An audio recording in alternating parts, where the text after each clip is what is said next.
എല്ലാവർക്കും RJ's mind power ട്രെയിനിങ്ങിലേക്ക് സ്വാഗതം. ഇന്ന് നമ്മൾക്ക് എങ്ങനെ ഡിപ്രഷനിൽ നിന്ന് രക്ഷ നേടാമെന്നൊന്ന് നോക്കാം. നമ്മൾക്ക് ഇനി ഡിപ്രഷൻ വരാനും പാടില്ല. നമ്മൾ ഡിപ്രസ്ഡ് ആണെങ്കിൽ അതിൽ നിന്ന് നമ്മൾ രക്ഷ നേടുകയും വേണം. അതിനെന്താണ് വഴിയുള്ളത്? എങ്ങനെയാണ് നമ്മൾ ഡിപ്രസ്ഡ് ആയത്? എങ്ങനെയാണ് നമ്മൾ ഡിപ്രസ്ഡ് ആകുക? അതിനെക്കുറിച്ചാണ് ആദ്യം അറിയേണ്ടത്. സൈക്കോളജിക്കൽ റീസൺ നോക്കുകയാണെങ്കിൽ നമ്മൾ ഡിപ്രസ്ഡ് ആകുന്നത് നെഗറ്റീവ് ചിന്തകളുടെ ആധിക്യം കൊണ്ടാണ്.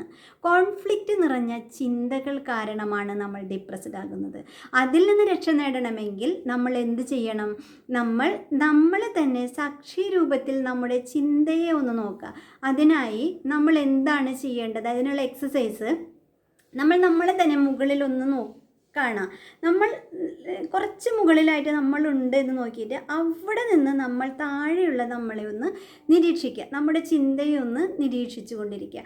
അങ്ങനെ 1 മണിക്കൂറിൽ 5 മിനിറ്റ് വീതം, ഓരോ മണിക്കൂർ ഇടവിട്ടും 5 മിനിറ്റ് വീതം സാക്ഷിഭാവത്തിൽ നമ്മുടെ ചിന്തയെ നമ്മൾ നിരീക്ഷിക്കുക. നെഗറ്റീവ് ചിന്തയാണെങ്കിൽ അതിനെ നമ്മൾ പോസിറ്റീവായിട്ട് മാറ്റാം. ആ നിരീക്ഷിക്കുന്ന നേരത്ത് വേണ്ട, നമ്മൾ ആ ചിന്തയെ നിരീക്ഷിച്ചു കൊണ്ടേ ഇരുന്നാൽ മതി. അപ്പോൾ നമ്മൾക്ക് മനസ്സിലാകും നമ്മുടെ ഉള്ളിൽ എങ്ങനെയുള്ള ചിന്തകളാണ് വരുന്നതെന്ന്. അങ്ങനെ ചിന്തകളുടെ എണ്ണം നമ്മൾക്ക് അപ്പോൾ കുറയുന്നതായി മനസ്സിലാക്കും. ഇത് ഒരു മൈൻഡ്ഫുൾനെസ് പ്രാക്ടീസ് എന്ന് വേണമെങ്കിലും പറയാം.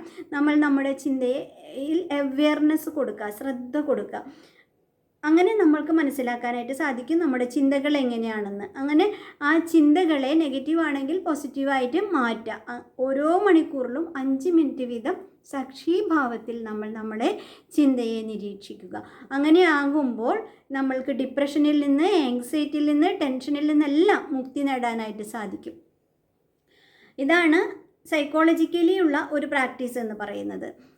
പിന്നെ ചില ആളുകൾ പറയും, എനിക്കെല്ലാം ഉണ്ട് ജീവിതത്തിൽ, എൻ്റെ ചിന്തകളെല്ലാം തന്നെ പോസിറ്റീവാണ്, എങ്കിലും ഡിപ്രസ്ഡ് ആകുന്നു ഞാൻ, എനിക്ക് ടെൻഷൻ അനുഭവപ്പെടുന്നു. അതെന്താണ്? അത് സൈക്കോളജിക്കൽ പ്രോബ്ലം അല്ല, അത് ഫിസിക്കൽ പ്രോബ്ലമാണ്. കാരണം നമ്മുടെ ബ്രെയിനിലുള്ള ഹാപ്പി കെമിക്കൽസ് ശരിയായ രീതിയിൽ ഉൽപ്പാദിക്കപ്പെടുന്നില്ല. അതുകൊണ്ടാണ് അങ്ങനെ ഡിപ്രഷൻ അനുഭവപ്പെടുന്നത്, അല്ലെങ്കിൽ ആങ്സൈറ്റി എല്ലാം അനുഭവപ്പെടാനുള്ള കാരണം.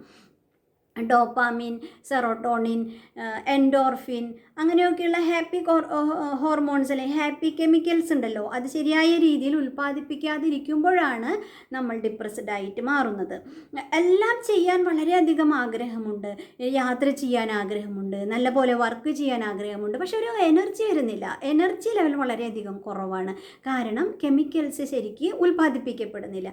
അപ്പോൾ നമ്മളൊരു സൈക്കോളജിസ്റ്റിനെ, നമ്മൾ ഒരു ഡോക്ടറൊക്കെ കാണുകയാണെന്നുണ്ടെങ്കിൽ അവർ എന്ത് മരുന്നായിരിക്കും എഴുതിത്തരും? ഇത് ഉൽപ്പാദിപ്പിക്കാനുള്ള ഈ ഹാപ്പി കെമിക്കൽസ് നമ്മുടെ ശരീരത്തിലേക്ക്, നമ്മുടെ ബ്രെയിൻ ഉൽപ്പാദിപ്പിക്കാനുള്ള മെഡിസിൻ നമ്മൾക്ക് തരും. അപ്പോൾ നമ്മളത് കഴിച്ച് നമ്മളതിന് അഡിക്റ്റായി മാറും, അങ്ങനെ കഴിച്ചുകൊണ്ടേ ഇരിക്കേണ്ടതായിട്ട് വരും. അപ്പോൾ ഇത് കഴിക്കുന്ന സമയത്തും നമ്മൾ എന്ത് ചെയ്യുക? ഇതിൽ പറയുന്ന ഈ പ്രാക്ടീസുകൾ ചെയ്യുക. അതായത് നമ്മൾ പുറത്തേക്ക് ഇറങ്ങുക. നമ്മുടെ ശരീരം നിർമ്മിച്ചിട്ടുള്ളത് പഞ്ചതത്വങ്ങൾ കൊണ്ടാണല്ലോ. ആ പഞ്ചതത്വങ്ങളുടെ അനുപാതം ശരിയായ ലെവലിൽ തന്നെ നമ്മുടെ ശരീരത്തിൽ ഉണ്ടാകണം. ഏതാണ്ട് ഒരു 80% അടുത്ത് വെള്ളം വേണം, നമ്മുടെ ശരീരത്തിൽ ജലം വേണം എന്ന് നമ്മൾ കേട്ടിട്ടില്ലേ? അതേപോലെയാണ് മറ്റുള്ള പഞ്ചതത്വങ്ങളിലെ ഭൂമിയായാലും വായുവാണെങ്കിലും ആകാശവും അഗ്നിയും അതിൻ്റേതായ അനുപാതത്തിൽ നമ്മുടെ ശരീരത്തിൽ ായിരിക്കണം. അതില്ലാതാകുമ്പോഴാണ് നമ്മളുടെ എനർജി ലെവൽ കുറഞ്ഞു വരുന്നത്. അപ്പോൾ ഇതിന് നമ്മൾ എന്താണ് ചെയ്യുക? നല്ല ആഹാരം കഴിക്കുക. നല്ല ആഹാരം എന്ന് പറഞ്ഞിട്ടുണ്ടെങ്കിൽ പോഷക സമൃദ്ധമായ ആഹാരം, നല്ല സുഖമായി ശരീരത്തിൽ ദഹിക്കുന്ന ആഹാരങ്ങൾ കഴിക്കുക. ഈ ദഹിക്കണമെങ്കിൽ അപ്പോഴാണ്, നല്ല ആഹാരം കഴിക്കുമ്പോഴാണ് നമ്മൾ ഭൂമി തത്വം എന്ന് പറയുന്നില്ലേ അത് വരുന്നത്. പിന്നെ അതേപോലെ നമ്മൾ മണ്ണിലെല്ലാം ഇറങ്ങി സഞ്ചരിക്കുക, ചെടികളും മരങ്ങളും അതിനോടൊക്കെ സൗഹൃദം കൂടുക, ഇതെല്ലാം നല്ലതാണ്. പിന്നെ എന്ത് ചെയ്യുക? അപ്പോൾ ഈ നമ്മൾ കഴിച്ച ആഹാരം ദഹിക്കണമെങ്കിൽ അതിൻ്റെ അഗ്നി വേണം നമ്മുടെ ശരീരത്തിൽ.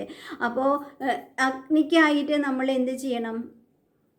നമ്മൾ നല്ല സൂര്യപ്രകാശമെല്ലാം ഏറ്റാൽ മതി, പുറത്തേക്ക് ഇറങ്ങുക, അതന്നെ പ്രകൃതിയുമായി ഇണങ്ങി ജീവിക്കുക എന്നുള്ളത് തന്നെയാണ് മാർഗമെന്ന് പറയുന്നത്. അല്ല, നമുക്കിപ്പോൾ എക്സസൈസ് ചെയ്യാൻ തോന്നുന്നുണ്ടെങ്കിലും ഇതിൻ്റെ അനുപാതം ശരിയല്ലെങ്കിൽ നമ്മൾക്കത് ചെയ്യാനുള്ള എനർജി ഉണ്ടായിരിക്കില്ല. അപ്പോൾ എന്ത് ചെയ്യുക? നമ്മൾ കുറച്ച് നേരമെങ്കിലും രാവിലെയുള്ള സൂര്യപ്രകാശം ഏൽക്കുക എന്നുള്ളതും നല്ലതാണ്. അപ്പോൾ ഭൂമിയായി അഗ്നിയുമായി വെള്ളം ധാരാളം നല്ല ശുദ്ധജലം കുടിക്കുക, അത്യാവശ്യത്തിന് വേണ്ട വെള്ളം കുടിക്കുക. പിന്നെ വായു പ്രാണായാമങ്ങൾ ചെയ്യുന്നത് നല്ലതാണ്. പ്രാണായാമം നല്ല പോലെ നമ്മുടെ മനസ്സിന് വേണ്ട ഒരു ഈഗോ സ്റ്റേറ്റിലേക്ക് കൊണ്ടുവരുന്നതാണ് പ്രാണായാമം എന്ന് പറയുന്നത്. ശരീരത്തിൽ കുറയരുത്, അതാണ് പ്രാണായാമം ചെയ്യണമെന്ന് പറയുന്നത്. അപ്പോൾ വായു അതേപോലെ നല്ല കാറ്റേൽക്കുക, പുറത്തേക്ക് ഇറങ്ങുക, നല്ല വായു ശ്വസിക്കുക, അടച്ചിട്ട റൂമിൽ നിന്ന് പുറത്തേക്ക് ഇറങ്ങാനായിട്ട് ശീലിക്കുക. വായുവായി അഗ്നിയായി. ഇനി ആകാശതത്വം ശരിക്കും പർവ്വതങ്ങളുടെ മുകളിലെല്ലാം പോകാനാണ് പറയുന്നത്. പർവ്വതങ്ങളുടെ മുകളിലൊക്കെ കയറാൻ, മലകളുടെ മുകളിലൊക്കെ പോകാൻ സാധിക്കുന്ന ആളുകൾ മലമുകളിലേക്ക് പോകുക. അല്ലാത്തവർ നമ്മുടെ ടെറസിൻ്റെ മുകളിലെല്ലാം കയറി നല്ല ഒഴിഞ്ഞ സ്ഥലങ്ങളിൽ മൈതാനങ്ങളിലൊക്കെ പോയി കളിക്കുക. ഇങ്ങനെയെല്ലാം ചെയ്യുമ്പോൾ നമ്മുടെ ശരീരത്തിലുള്ള പഞ്ചതത്വങ്ങൾ സന്തുലിതാവസ്ഥയിലാവുകയും നമ്മളുടെ എനർജി ലെവൽ കൂടുകയും ചെയ്യും. അങ്ങനെയും നമുക്ക് ഡിപ്രഷനിൽ നിന്ന് രക്ഷ നേടാനായിട്ട് സാധിക്കും. കടൽ തീരങ്ങളിൽ പോകാൻ സാധിക്കുമെങ്കിൽ കടൽ തീരത്ത് പോയി കടൽ വെള്ളത്തിൽ കുളിക്കുക. ഇതെല്ലാം വളരെ നല്ലതാണ്. അവിടെയുമുണ്ട് സൂര്യപ്രകാശവും വെള്ളം, ആകാശം, മണ്ണ് എല്ലാം ഉണ്ട്, പഞ്ചതത്വങ്ങളുമുണ്ട്. അപ്പോൾ കടൽ തീരങ്ങളിൽ പോകുക, മലമുകളിൽ പോകാൻ സാധിക്കുമെങ്കിൽ പോകുക, മൈതാനങ്ങളിൽ പോയി കളിക്കുക, മരങ്ങളോടും മണ്ണിനോടുമെല്ലാം ഇടപഴകി ജീവിക്കുക, ആളുകളോടും സംസാരിക്കുക, നല്ല സൗഹൃദങ്ങൾ ഉണ്ടാക്കുക, നല്ല കൂട്ടായ്മകൾ ഉണ്ടാക്കുക, സത്സംഗങ്ങളിൽ ചേരുക. അങ്ങനെ മനസ്സിനെയും ശരീരത്തിനെയും എല്ലാം വളരെ ഉന്മേഷത്തോടു കൂടി നിർത്താൻ നമ്മൾ തന്നെ ശ്രമിച്ചാലേ ഡിപ്രഷനിൽ നിന്നും ആങ്സൈറ്റിയിൽ നിന്നുമെല്ലാം നമ്മൾക്ക് രക്ഷ നേടാനായിട്ട് സാധിക്കുള്ളൂ. നല്ല ഒരു ജീവിതത്തിൽ നല്ലൊരു എയിം ഉണ്ടായിരിക്കുക, അതിനു വേണ്ടി പരിശ്രമിച്ചുകൊണ്ടേയിരിക്കുക, അലസത ഒഴിവാക്കുക. ഈ അലസതയൊക്കെ വരാനുള്ള കാരണം ഈ പഞ്ചതത്വങ്ങളുടെയൊക്കെ ഒരു കുറവാണ്.